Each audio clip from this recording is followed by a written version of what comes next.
Countdown আৰু মাত্ৰ কেইটামান মুহূৰ্ত বাকী আছে কেইটামান মুহূৰ্তৰ পিছতে ভয়ংকৰ ৰহস্য ফাদিল হ'ব গৌৰৱ গগৈ পাকিস্তান লিংকৰ লগত সকলো ৰহস্য ফাদিল হ'ব মুখ্যমন্ত্ৰী ডক্টৰ হিমন্ত বিশ্ব শৰ্মাই বৃহৎ মন্তব্য কৰিছে কি সম্বন্ধ আছে কি আৰ্থিক লেনদেন আছে গৌৰৱ গগৈ পাকিস্তানৰ লগত গৌৰৱ গগৈ সন্তান গৌৰৱ গগৈ পত্নী হিন্দু ধৰ্মাৱলম্বী নহয় নেকি হেই লৈ এতিয়া চলিছে চৰ্চা মাজত মাত্ৰ কেইটামান মুহূৰ্ত বাকী আছে ভয়ংকৰ খবৰ ডাঙৰ খবৰ অসমবাসীয়ে শুনিবলৈ পাব কেতিয়াও নুশুনা খবৰ অসমবাসীয়ে শুনিবলৈ পাব এই মুহূৰ্তত লৈ অহাৰ চেষ্টা কৰিছো ভয়ংকৰ ৰহস্য ফাদিল হ'বলৈ গৈ আছে আৰম্ভ হৈ গ'ল ইতিমধ্যে কাউণ্টডাউন আৰম্ভ হৈ গৈছে মাত্ৰ কেইটামান মুহূৰ্ত অপেক্ষা কেইটামান মুহূৰ্তৰ পিছতে অসমবাসীয়ে ডাঙৰ খবৰ লাভ কৰিব মাত্ৰ কেইটামান মুহূৰ্তৰ পিছতে ফাদিল হ'ব সকলো ৰহস্য প্ৰকাশ পাব গৌৰৱ গগৈ পাকিস্তান লিংকৰ ভয়ংকৰ তথ্য আৰু মাত্ৰ কেইটামান মুহূৰ্ত অপেক্ষা 10:30 মুকলি হ'ব গৌৰৱ গগৈ সন্দৰ্ভত সকলো তথ্য অসমবাসীয়ে কেতিয়াও কাহিনীও নুশুনা গৌৰৱ গগৈ তথ্য লাভ কৰিব আলি টৰ্কি শেখৰ ভাৰত বিৰোধী সন্দৰ্ভত SITৰ সন্দৰ্ভত পুংখানুপুংখ আলোচনা আৰু সমগ্ৰ বিষয় তদন্তৰ বাবে গৃহ মন্ত্ৰালয়লৈ স্থানান্তৰ কৰা হৈছে NIA অথবা অন্যান্য শীৰ্ষ অনুসন্ধানকাৰী সংস্থাক তদন্তৰ দায়িত্ব অৰ্পণ কৰিব চৰকাৰে আৰু পৰৱৰ্তী পৰ্যায়ত তদন্ত আৰম্ভ কৰিব ভাৰত চৰকাৰে মুখ্যমন্ত্ৰী ডক্টৰ হিমন্ত বিশ্ব শৰ্মাই ডাঙৰ মন্তব্য কৰিছে মুখ্যমন্ত্ৰী ডক্টৰ হিমন্ত বিশ্ব শৰ্মাই মন্তব্য কৰিছে যে আৰু মাত্ৰ কেইটামান মুহূৰ্ত বাকী আছে কেইটামান মুহূৰ্তৰ পিছতে অসমবাসীয়ে ডাঙৰ খবৰ লাভ কৰিব গৌৰৱ গগৈ পাকিস্তান লিংকত কি আচলতে গৌৰৱ গগৈ পাকিস্তানৰ লগত কি সম্বন্ধ আছিল সকলো অসমবাসীয়ে জানিবলৈ পাৰিব প্ৰতিবেদন আজি ৰাজহুৱা কৰা হ'ব গৌৰৱ গগৈ পত্নীৰ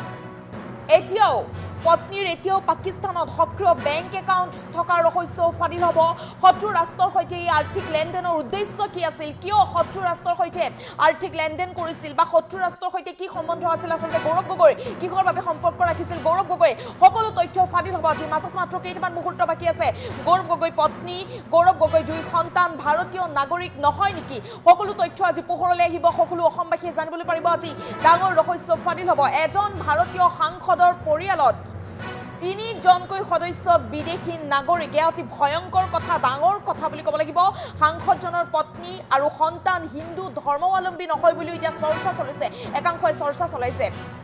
যাৰ ফলত এতিয়া তেওঁৰ ভাৰতীয় সংস্কৃতি আৰু আনুগত্যৰ ওপৰতো উত্থাপন হৈছে প্ৰশ্ন মুখ্যমন্ত্ৰী ডক্টৰ হিমন্ত বিশ্ব শৰ্মাই ডাঙৰ ৰহস্য ফাদিল কৰিব মাজত মাত্ৰ কেইটামান মুহূৰ্ত বাকী আছে ইতিমধ্যে কাউণ্টডাউন আৰম্ভ হৈ গৈছে কেইটামান মুহূৰ্তৰ পিছতে ডাঙৰ ৰহস্য ফাদিল হ'বলৈ গৈ আছে প্ৰকাশ পাব গৌৰৱ গগৈ পাকিস্তান লিংকৰ ভয়ংকৰ তথ্য সকলো অসমবাসী এতিয়া অপেক্ষাৰে বাট চাই আছে কেইটামান মাত্ৰ মুহূৰ্ত বাকী আছে কেইটামান মুহূৰ্তৰ পিছতে ডাঙৰ খবৰ আহি আছে অসমবাসীয়ে ডাঙৰ খবৰ লাভ কৰিব কেতিয়াও কাহিনীও নুশুনা গৌৰৱ গগৈ সন্দৰ্ভত বহু তথ্য লাভ কৰিব অসমবাসীয়ে প্ৰকাশ পাব গৌৰৱ গগৈ পাকিস্তান লিংকৰ ভয়ংকৰ তথ্য এতিয়া প্ৰত্যেকজন অসমবাসীয়ে অপেক্ষা কৰি আছে 10:30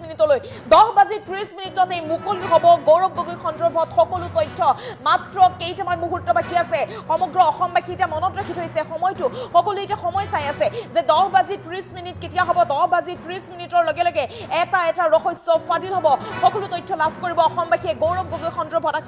আচলতে গৌৰৱ গগৈ পাকিস্তানৰ লগত কি সম্পৰ্ক আছে কিহৰ বাবে আৰ্থিক লেনদেন চলাই আছিল গৌৰৱ গগৈ পাকিস্তানৰ লগত সকলো ৰহস্য ফাদিল হ'ব মাজত মাত্ৰ কেইটামান মুহূৰ্ত বাকী আছে সকলো ৰহস্য ফাদিল হ'বলৈ গৈ আছে আৰম্ভ ইতিমধ্যে হৈ গৈছে কাউণ্টডাউন আৰম্ভ হৈছে মুখ্যমন্ত্ৰী ডক্টৰ হিমন্ত বিশ্ব শৰ্মাই ডাঙৰ মন্তব্য কৰিছে শীঘ্ৰে সকলো তথ্য পোহৰলৈ আহিব মাজত মাত্ৰ কেইটামান মুহূৰ্ত অপেক্ষা এতিয়া 10:30 প্ৰত্যেকজন অসমবাসী অপেক্ষা কৰি আছে গৌৰৱ গগৈ পত্নী এলিজাবেথৰ এতিয়াও পাকিস্তানত সক্ৰিয় বেংক একাউণ্ট আছে কিন্তু শত্ৰু ৰাষ্ট্ৰৰ সৈতে এই আৰ্থিক লেনদেনৰ উদ্দেশ্য কি কিহৰ বাবে আৰ্থিক লেনদেন ৰাখিছে কিহৰ বাবে সম্পৰ্ক ৰাখিছে শত্ৰু ৰাষ্ট্ৰৰ সৈতে গৌৰৱ গগৈ সকলো ৰহস্য আজি ফাদিল হ'বলৈ গৈ আছে গৌৰৱ গগৈ পত্নী আৰু গৌৰৱ গগৈ দুই সন্তান ভাৰতীয় নাগৰিক নহয় বুলিও একাংশই ক'বলৈ বিচাৰিছে আৰু এজন ভাৰতীয় সাংসদৰ পৰিয়ালত 3 জনকৈ সদস্য বিদেশী নাগৰিক এয়া অতি আচৰিত কথা এয়া অতি ভয়ংকৰ কথা যে এজন ভাৰতীয় সাংসদৰ পৰিয়ালত 3 জনকৈ সদস্যই যদি বিদেশী নাগৰিক হয় শত্ৰু ৰাষ্ট্ৰৰ সৈতে যদি ভাৰতীয় সাংসদৰ পৰিয়ালৰ সম্পৰ্ক থাকে আৰ্থিক লেনদেন হৈ থাকে শত্ৰু ৰাষ্ট্ৰৰ সৈতে আৰ্থিক লেনদেন কিহৰ বাবে ইয়াৰ উদ্দেশ্য কি কিহৰ বাবে আৰ্থিক লেনদেন ৰাখিছে সাংসদগৰাকীৰ পত্নী আৰু সন্তান হিন্দু ধৰ্মাৱলম্বী নহয় বুলি এতিয়া একাংশই চৰ্চা চলাইছে গতিকে আৰু মাজত মাত্ৰ কেইটামান মুহূৰ্ত অপেক্ষা কেইটামান মুহূৰ্তৰ পিছতে এটা ৰহস্য ফাদিল হ'বলৈ গৈ আছে গৌৰৱ গগৈ সন্দৰ্ভত সকলো ৰহস্য ফাদিল হ'বলৈ গৈ আছে মাজত মাত্ৰ কেইটামান মুহূৰ্ত বাকী আছে মুখ্যমন্ত্ৰী ডক্টৰ হিমন্ত বিশ্ব শৰ্মাৰ মন্তব্য আছে আগবঢ়াইছোঁ Zakir Sheikh and others তেওঁলোকৰ ভাৰত বিৰোধী ঘটনাৱলীৰ সম্পৰ্কত আমি যিখন স্পেচিয়েল ইনভেষ্টিগেশ্যন টীম গঠন কৰি দিছিলোঁ তাৰ প্ৰতিবেদন আজি কেবিনেটত পুংখানুপুংখভাৱে আলোচনা হয়। আলোচনাৰ অন্তত গোটেই বিষয়বস্তুৰ গভীৰতালৈকে লক্ষ্য কৰি গৃহ মন্ত্ৰালয়লৈকে এই গোচৰটো হস্তান্তৰ কৰাৰ সিদ্ধান্ত লোৱা হয় আৰু গৃহ মন্ত্ৰালয়ে তেওঁলোকৰ এটা ইনভেষ্টিগেটিং এজেঞ্চি NIA হওক বা আন ইনভেষ্টিগেটিং এজেঞ্চি দি ইয়াৰ পৰৱৰ্তী তদন্ত কৰক তাৰ বাবে ৰাজ্যৰ কেবিনেটে সিদ্ধান্ত গ্ৰহণ কৰে। বেচিকেলি SIT আৰু ইয়াৰ লগত সংলগ্ন পঞ্জীভুক্ত গোচৰ দুইটাই আমি ভাৰত চৰকাৰৰ গৃহ মন্ত্ৰালয়লৈ হস্তান্তৰ কৰাৰ বাবে আজি কেবিনেটে সিদ্ধান্ত গ্ৰহণ কৰে। পৰৱৰ্তী এই কেছটোৰ পৰৱৰ্তী যি তদন্ত সেয়া ভাৰত চৰকাৰৰ পৰ্যায়ত আৰম্ভ হ'ব বুলি কেবিনেটে বিশ্বাস কৰে। কেবিনেটে যিখিনি তথ্য গোপনীয় নহয় কেবিনেটে সেই তথ্যখিনিক লৈ অহাকালি এখন সাংবাদিক মেল অনুষ্ঠিত কৰি সংবাদ মাধ্যমক এই গোটেই ইনকুৱাৰী বা ইনভেষ্টিগেশ্যনৰ ওপৰত সদৰি কৰিবলৈ মুখ্যমন্ত্ৰীক অধিকাৰ প্ৰদান কৰে। আলী তৌকিৰ শ্বেখ এণ্ড আদাৰ্ছ তেওঁলোকৰ ভাৰত বিৰোধী ঘটনাৱলীৰ সম্পৰ্কত আমি যিখন স্পেচিয়েল ইনভেষ্টিগেশ্যন টীম গঠন কৰি দিছিলোঁ তাৰ প্ৰতিবেদন আজি কেবিনেটত পুংখানুপুংখভাৱে আলোচনা হয়। আলোচনাৰ অন্তত গোটেই বিষয়বস্তুৰ গভীৰতালৈকে লক্ষ্য কৰি গৃহ মন্ত্ৰালয়লৈকে এই গোচৰটো হস্তান্তৰ কৰাৰ সিদ্ধান্ত লোৱা হয় আৰু গৃহ মন্ত্ৰালয়ে তেওঁলোকৰ এটা ইনভেষ্টিগেটিং এজেঞ্চি NIA হওক বা আন ইনভেষ্টিগেটিং এজেঞ্চি দি ইয়াৰ পৰৱৰ্তী তদন্ত কৰক তাৰ বাবে ৰাজ্যৰ কেবিনেটে সিদ্ধান্ত গ্ৰহণ কৰে। বেচিকেলি SIT আৰু ইয়াৰ লগত সংলগ্ন পঞ্জীভুক্ত গোচৰ দুইটাই আমি ভাৰত চৰকাৰৰ গৃহ মন্ত্ৰালয়লৈ হস্তান্তৰ কৰাৰ বাবে আজি কেবিনেটে সিদ্ধান্ত গ্ৰহণ কৰে। পৰৱৰ্তী এই কেছটোৰ পৰৱৰ্তী যি তদন্ত সেয়া ভাৰত চৰকাৰৰ পৰ্যায়ত আৰম্ভ হ'ব বুলি কেবিনেটে বিশ্বাস কৰে। কেবিনেটে যিখিনি তথ্য গোপনীয় নহয় কেবিনেটে সেই তথ্যখিনিক লৈ অহাকালি এখন সাংবাদিক মেল অনুষ্ঠিত কৰি সংবাদ মাধ্যমক এই গোটেই ইনকুৱাৰী বা ইনভেষ্টিগেশ্যনৰ ওপৰত সদৰি কৰিবলৈ মুখ্যমন্ত্ৰীক অধিকাৰ প্ৰদান কৰে। আলী তৌকিৰ শ্বেখ এণ্ড আদাৰ্ছ তেওঁলোকৰ ভাৰত বিৰোধী ঘটনাৱলীৰ সম্পৰ্কত আমি যিখন স্পেচিয়েল ইনভেষ্টিগেশ্যন টীম গঠন কৰি দিছিলোঁ তাৰ প্ৰতিবেদন আজি কেবিনেটত পুংখানুপুংখভাৱে আলোচনা হয়। আলোচনাৰ অন্তত গোটেই বিষয়বস্তুৰ গভীৰতালৈকে লক্ষ্য কৰি গৃহ মন্ত্ৰালয়লৈকে এই গোচৰটো হস্তান্তৰ কৰাৰ সিদ্ধান্ত লোৱা হয় আৰু গৃহ মন্ত্ৰালয়ে তেওঁলোকৰ এটা ইনভেষ্টিগেটিং এজেঞ্চি